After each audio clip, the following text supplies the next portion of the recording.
여러분 안녕하세요. 유튜브 41차 미래의 작가 해피영희입니다. 여러분 오늘 정말 대단하네요. 더위가 그렇죠? 잘 보내셨어요? 오늘은 어제에 이어서 박웅현 작가의 8단어 그 두 번째 이야기입니다. 어제 그 네 단어에 대해서 이야기했잖아요. 오늘은 그 나머지 네 단어를 가지고 이야기하겠습니다. 어제는 그 자존, 본질, 그 다음에 고전, 견이라는 단어에 대한 거였고요. 오늘은 현재와 권위, 소통, 인생 그 네 단어로 이야기입니다. 여러분은 하루에 스마트폰을 몇 번이나 이렇게 들여다보시나요? 10번?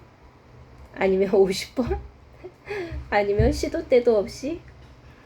그렇죠. 저 역시 그렇습니다. 집에 와서는 뭐 스마트폰을 거의 들여다볼 일이 없는데요. 회사에 가면은 출근하고 이제 그 진동으로 놓고 혹시 무슨 메시지가 안 왔나 그리고 자주 들여다보는 편이에요.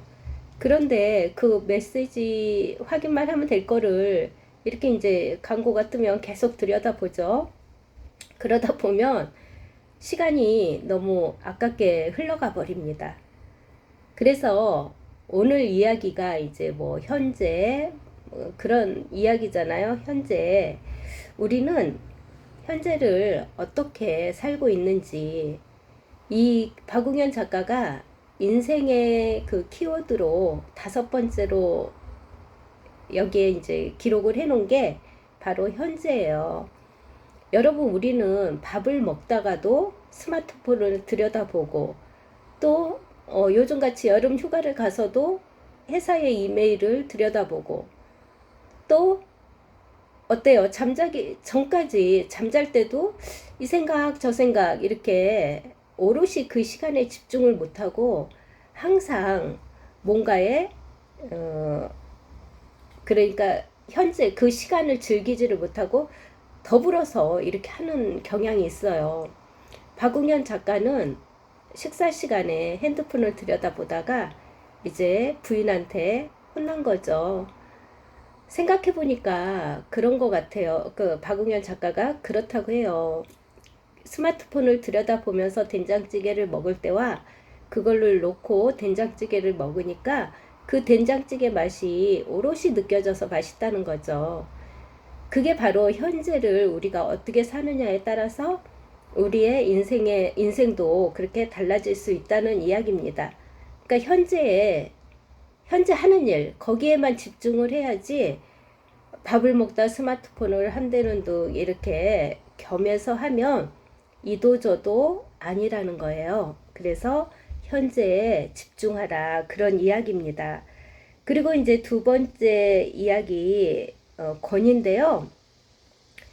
권위는 여러 가지의 권위가 있죠.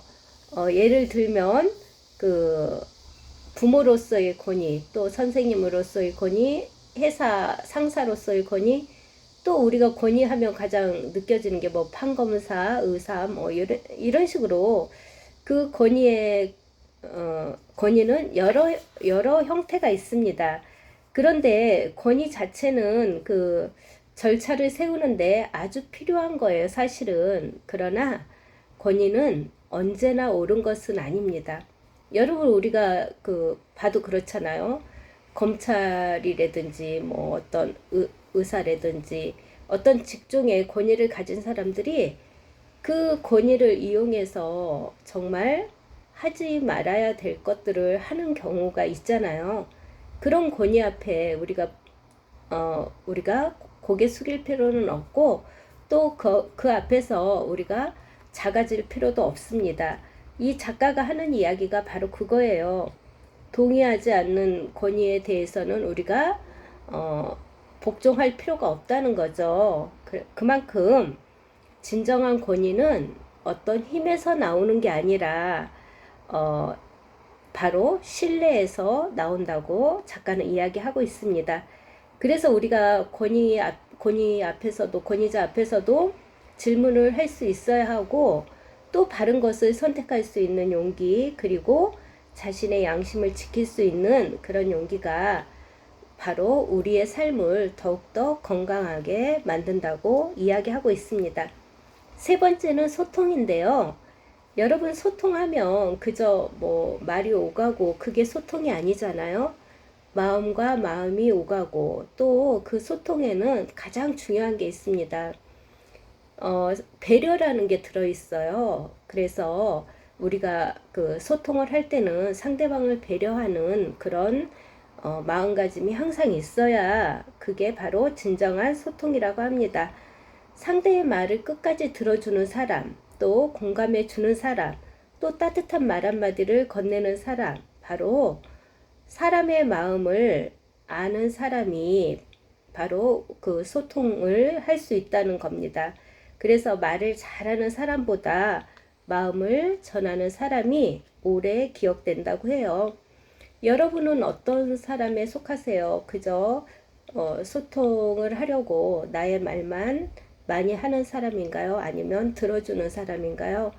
우리가 그 소통에서 가장 중요한 게 배려라고 했잖아요. 상대방의 말을 끝까지 들은 다음에 또 공감해주고 이런 게 중요한 것 같습니다. 그래야만이 제대로 소통이 되고, 나의 말만 하다 보면 상대방이 무슨 말을 하는지 모르잖아요. 불통이 되는 거예요. 그래서 우리는 우선 상대방을 배려하고 또 귀담아 들어줄 수 있는 그런 소통을 해야 한다고 작가는 이야기하고 있습니다. 그리고 이제 마지막 단어 인생인데요.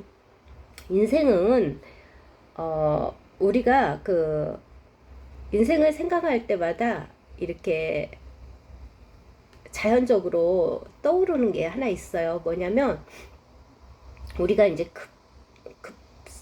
급살, 그러니까 센 물결, 그걸 말하는 거예요. 센 물결에 떠내려가는 그 땅버들 씨앗이 자기의 그 정처 없이 갔잖아요. 그러다가 걸려서 닿은 곳, 거기에서 씨앗을 내서 땅버들이 이렇게 자라잖아요. 그렇듯이 우리 인생도 똑같습니다. 내가 계획한 대로 되지 않고, 이게 인생이라는 거는 이렇게 살아갈 때 나의 바람대로, 나의 계획대로만 되지 않아요.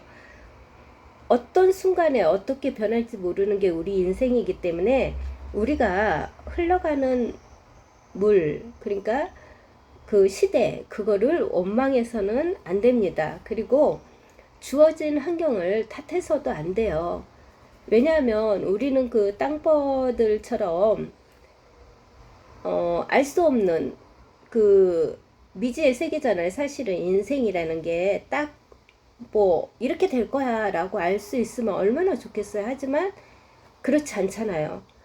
어떤 순간에 정말 잘 되는 것 같은데 어떤 순간에 딱 막혀서 좌절할 수도 있고, 또 잘 안 나가는 것 같은데 어떤 한순간으로 인해서 빵 터져서 잘 되는 경우도 있고, 그게 바로 인생이란 말이에요. 그렇다고 해서 우리가 그 급하게 흐르는 물을 원망하지 말고, 우리는 그것도 이제 감사하게 생각을 하고 이렇게 받아들이면서 수용하면서 가다 보면 어느 지점에서 우리도 땅버들처럼 씨앗을 심고 싹을 틔울 수 있다는 거죠. 인생은 바로 그런 거라고 박운영 작가는 이야기를 합니다. 그래서 우리의 삶은 내 계획에서 벗어나 예상치 못한 곳으로 흘러갈 수 있지만, 실패도 경험이고 또 상처도 나를 성장시키는 밑거름이라고 해요. 그래서 중요한 것은 어디로 떨어졌느냐, 어디로 흘러가느냐, 이게 아니라 그 자리에서 우리가 다시 싹을 틔울 수 있느냐가 중요하다고 합니다. 그래서 저는 박웅현 그 작가의 말을 여러분과 이렇게 나누고 싶었어요. 이 8가지 단어를. 우리가 어떤 환경에서도 그 땅버들 씨앗처럼 다시 시작하는 사람, 그런 사람은 결국 자신의 인생을 아름답게 만들어 가죠. 오늘 이 시간에 여러분과 제가 삶을 돌아보면서 이 8단어를 인생의 자세로, 우리의 삶의 자세로 받아들여서 가게 된다면 틀림없이 아름다운 인생이 되지 않을까 생각이 돼요. 우리 인생에는 쉼표도 있고 또 마침표도 있잖아요. 우린 누구나 죽습니다. 그렇죠? 그렇지만 이 살아가는 동안에 그 쉼표, 마침표도 있지만 생각해 보세요. 때로는 지우고 싶은 순간도 있지 않나요? 정말 내 인생에 이것만큼은 없었더라면 다 지워버렸으면 좋겠어 라는 그 지점도 분명히 있을 겁니다. 하지만 그 지우고 싶은 그 순간도 우리에게는 지금의 나를 만드는 그런 시기였거든요. 사실은 그 순간을 통해서 우리는 알게 모르게 이만큼 성장해서 지금의 우리가 있는 겁니다. 여러분, 인생은 완벽해서 멋있는 게 아니에요. 항상 불완벽합니다. 우리는 누구나가 불완전하게 이렇게 인생을 살아나가요. 그렇다고 해서 그 불완전한 인생이 아름답지 않은 것은 아닙니다. 그 불완전한 자체가 삶의 의미가 있는 거고요. 또 우리가 앞으로도 더 멋진 삶을 살 수 있는 그런 시간들입니다. 여러분, 우리는 오늘 현재에 집중하고 여기에 그 8단어처럼 현재에 집중하고 또 자신의 권위를 쌓아가며, 우리가 권위가 있다고 해서 남을 무시하거나 이렇게 하는 게 아니라 오히려 남을 배려하고 존중하고 강한 자 앞에서 강하고 약한 자 앞에 한없이 약해지는 그런 사람, 그런 권위를 쌓아가고 또 사람들과 진심으로 소통하고 이렇게 한다면 우리가 어느 지점에서 되돌아 봤을 때 그래도 이만하면 우리 참 괜찮은 인생이다 라고 말할 수 있지 않을까요? 작가가 이렇게 인생 키워드를 우리에게 줬듯이 우리가 그 8개, 그죠? 8개의 키워드를 생각하면서 앞으로는 자존감을 갖고 또 본질이 무엇인가를 생각하고 고전에서 답을 얻고 또 보는 거를 잘 하라는 거죠. 남들이 보지 않는 것까지도 볼 수 있는 그런 견해, 그리고 현재에 집중하고 권위를 쌓아가고 또 소통을 해가면서 우리의 인생을 아름다운 인생으로 만들어 가자는 작가의 그런 키워드로 우리에게 알려주는 이야기였습니다. 여러분, 작가가 마지막에 우리에게 이제 지금처럼 8가지 하두를 던졌지만 작가는 이렇게 이야기하고 있어요. 인생의 정답을 찾지 마시길, 정답을 만들어 가시길, 내일을 꿈꾸지 마시길, 충실한 오늘이 곧 내일이다. 남을 부러워하지 마시길, 그 많은 단점에도 불구하고 나는 나다. 그 다음에 시류에 휩쓸리지 마시길, 당대는 흐르고 본질은 남는 것. 그 다음에 멘토를 맹신하지 마시길, 모든 멘토는 참고 사항일 뿐. 이 책의 모든 내용을 단지 하나의 의견으로 받아들이시길, 그리고 당신 마음속에 올바른 재판관과 상의하시길, 당신만의 인생을 또박또박 살아가시길, 당신이란 유기체에 대한 존중을 절대 잊지 마시길이라고 박웅현 작가가 우리에게 그렇게 이야기했습니다. 여러분, 어떻게 오늘 어제 오늘 8단어로 박웅현 작가의 그 키워드로 인생이라는 거에 대해서 우리가 이야기했는데요. 여러분의 인생 키워드는 무엇인가요? 여러분의 인생 키워드를 댓글에 남겨주시면 우리 모두가 인생을 살아가는데 인생의 보탬이 되지 않을까요? 여러분의 인생 키워드를 꼭 댓글로 남겨주시면 감사하겠습니다. 참고로 저의 인생 키워드는 제가 어제 사랑도 변한다 그랬잖아요. 그럼에도 불구하고 저의 인생 키워드는 사랑입니다. 여러분, 사랑이 없으면 이 세상은 살아갈 재미가 없을 것 같아요. 사랑이야말로, 사랑함으로써 여러분과 제가 또 이웃과 사랑이 있어야만이 우리의 인생은 멋진 인생이 될 거라고, 저의 인생 키워드는 사랑입니다. 여러분, 지금까지 같이 해주셔서 너무너무 감사하고요.